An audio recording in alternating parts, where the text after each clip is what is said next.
Alright, I guess it's my turn to have a conversation about the whole Sony debacle. You see, Sony has recently announced that they are no longer doing physical media with games moving forward from 2027. And a bunch of people are upset about that. You stupid idiots. You morons. I love this. This is so much fun for me because I can tell who actually owns or has owned Sony consoles in the past. Specifically, I want to talk about the PlayStation 3 and 4 because those are the ones that I had, as well as the Vita. I didn't have a 5 and I don't want a 5, but I'm assuming that they work the exact same way because why wouldn't they? The formula isn't broke and Sony has no need to fix it, so... I could sit here and say, oh, Lewis and Asmongold are right and physical media doesn't matter. But it's actually so much more nuanced than just that. Their arguments are the fact that physical media doesn't mean anything because this is all about DRM and how much control Sony has over what's on those games and how they interact with the system itself. And to an extent, they're correct. You see, when it comes to PlayStation systems, there is the system version and system updates, as well as the game version and game updates. And those versions have to match up to a certain extent. So, if you've updated the game, that's great. But the game does a check to make sure that you're on the latest version of the system side. So you need to update that as well. In any sort of discrepancy, will lead to the game not working. And this is true regardless of whether or not you have the physical version of that game or if you have a digital copy. And this has existed for a very, very long time. I don't know how many people remember, but there was a period of time where PlayStation 3 games, in order to access any online functionality, you needed to have a code that would be printed on a piece of paper that came with the disc. If you bought the game digitally, you wouldn't have to go through that, but physical copies of the game definitely had those pieces of paper. And what that led to was stores like GameStop, Walmart to a lesser extent did this, but it was primarily GameStop. You would go to buy a new copy of a game, and you would have to double and triple check that that case had a piece of paper in it with a code. Otherwise, there would be a core piece of functionality that you just wouldn't have access to. And it goes much further beyond just that. I had many instances, well, yeah, it was many actually, many instances of the game version and the system version not aligning and denying me access to playing the game. In particular, and one that I'm actually dealing with right now, is Deception. It is a lesser known title.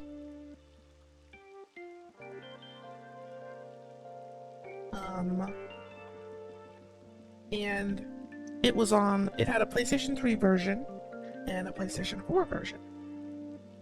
Now, the game is developed and published by Koei Tecmo. I play a lot of their games, and it was pretty unpopular, but Deception 4 Blood Ties on the PlayStation 3 ran with pretty much no issues, never gave me any trouble. But later on, they released a game called Deception 4 The Nightmare Princess, which was essentially the base game of Deception 4 with expansion pack. It had an additional campaign and a bunch of other features and stuff.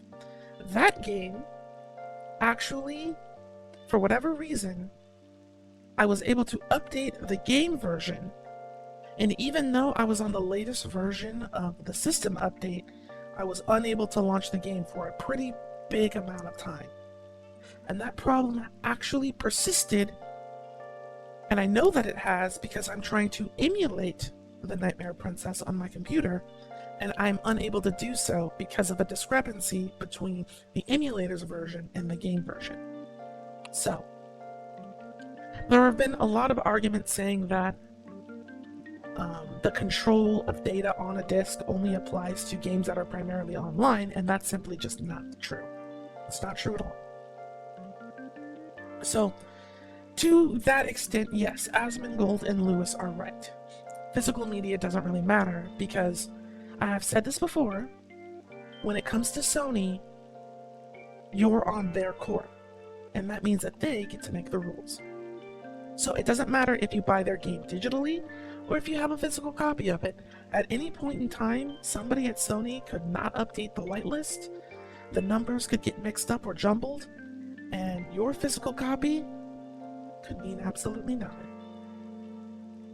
Another great example of this is on my PlayStation 3.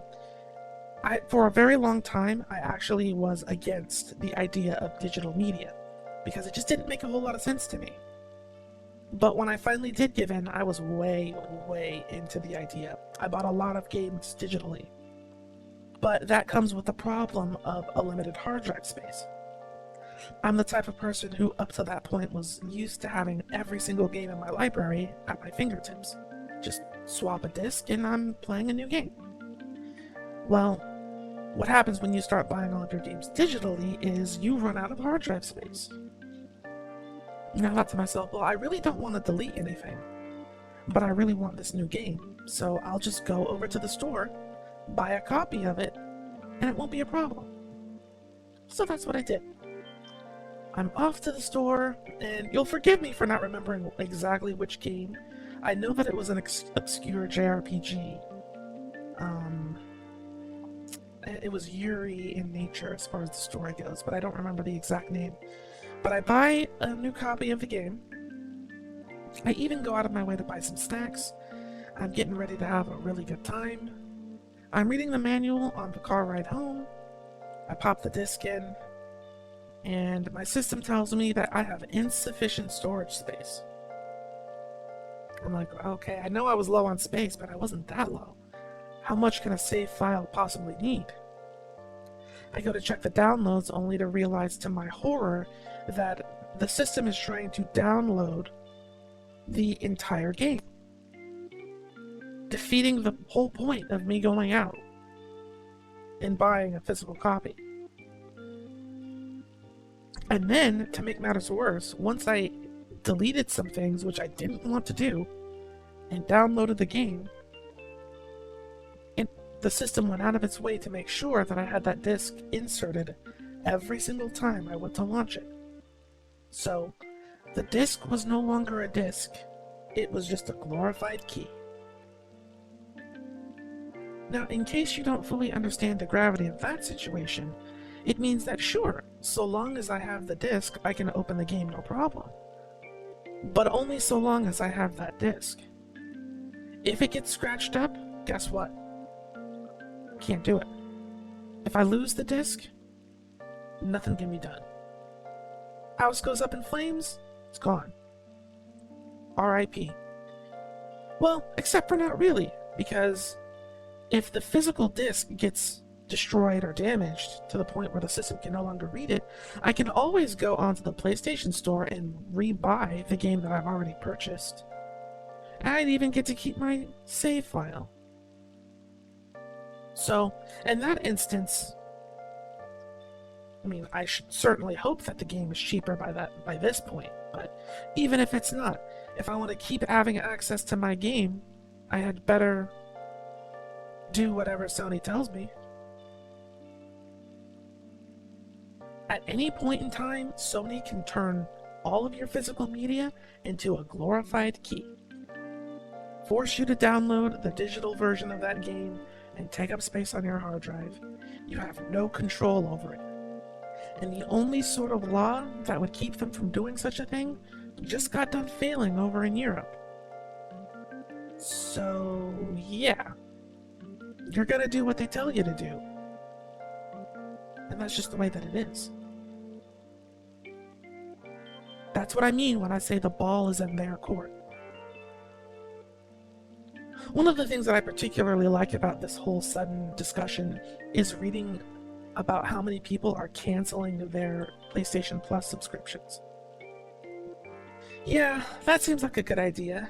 Go ahead and cancel the service that would have given you a bunch of free games. I'm sure Sony is like, oh no, we're losing subscribers.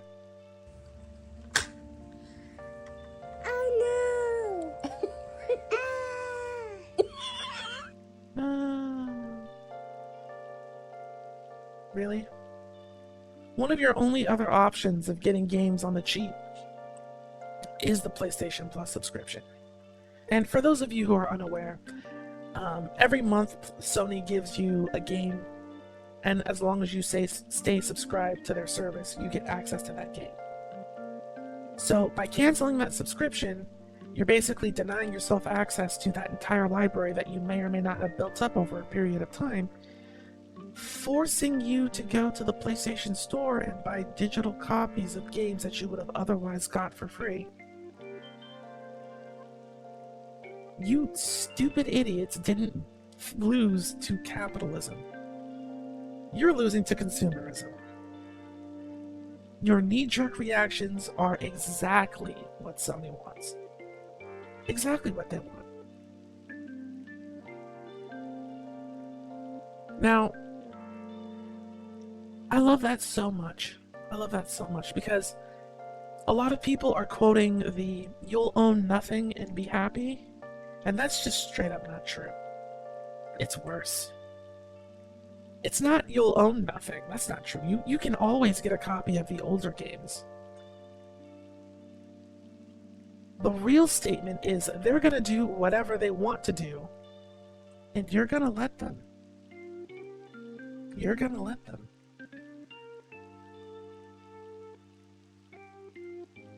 In my opinion, every game that's worth fighting for is already out. There's a reason why a bunch of people are throwing a stink over this, and that's because they know that the quality video games are on those older systems, and not having easy access to re-download those games or, actively have those games produced is a problem. That being said, in my opinion, the whole Stop Killing Games movement is not for anything that's on a new system. Games that are coming out on the PlayStation 5, let's be honest. You can say what you want to about them. You can claim that they're successful, but if that's the case, how come so many studios are having layoffs left and right? Come on now. Be honest with yourself. Be honest with me. Let's be truthful to each other. Those studios are firing people all of the time. Record-breaking layoffs in the industry. Doesn't sound like success to me.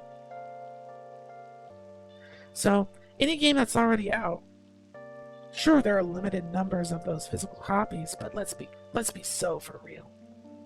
You can get those games if you're willing to jump through a couple of hoops and go to a couple of sketchy websites. It's not that serious. Sure, there are games like Stranger Than Heaven or the new Ace Combat game, hell, even GTA 6. But something tells me you weren't going to buy physical copies of those games anyway, right?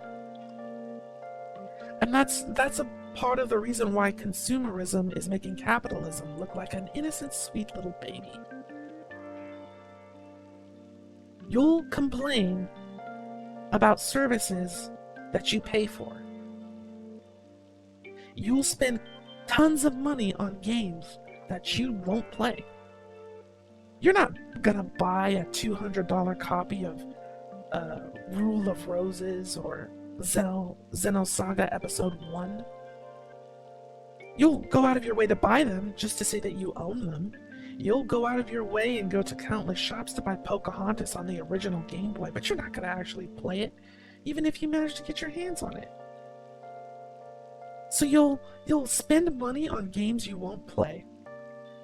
You'll complain about services that you'll actively waste your money on. And that's just part of their plan. They know that.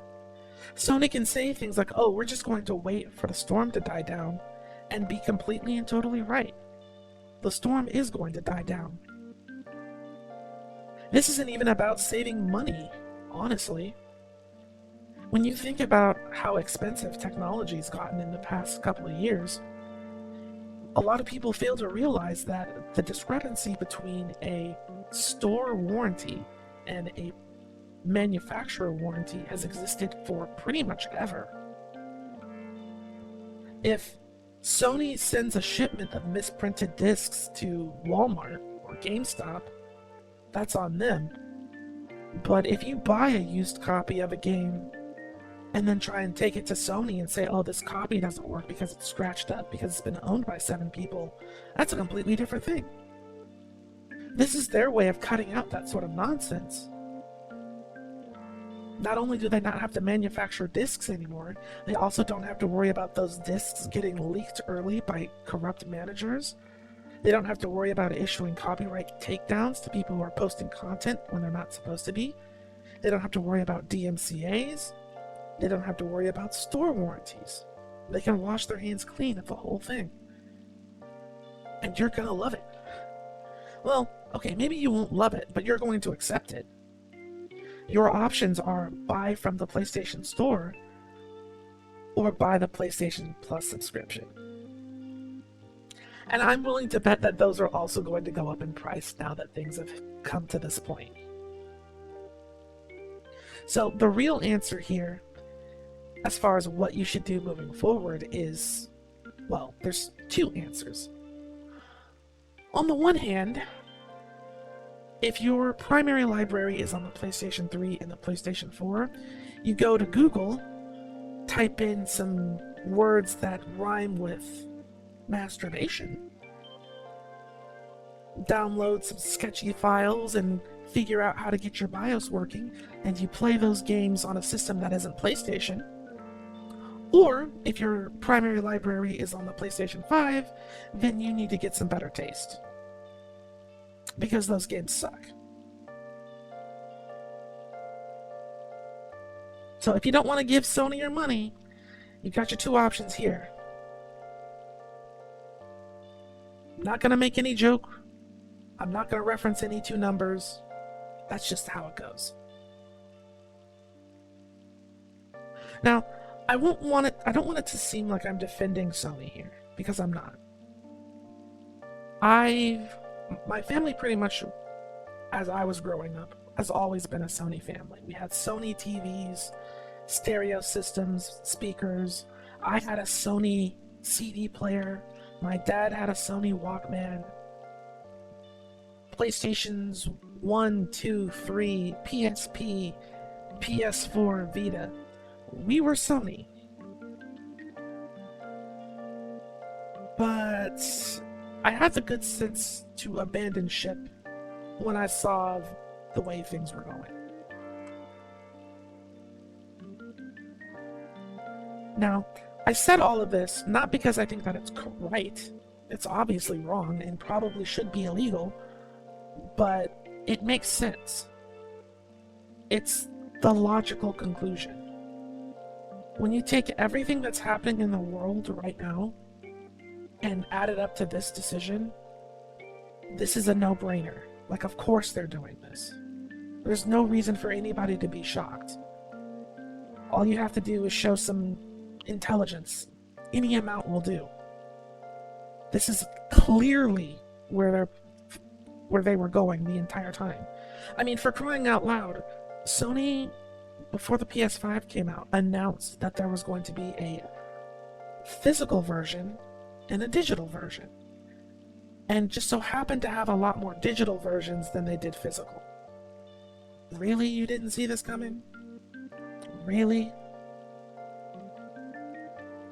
I can kind of understand why people are upset, but they need to make sure that their outrage is being directed at the right places and to the right people. You didn't lose to capitalism. You lost because you're a brainless sheep. And your value is no higher or lower than the sheep that's right next to you. Or above you if you live in an apartment.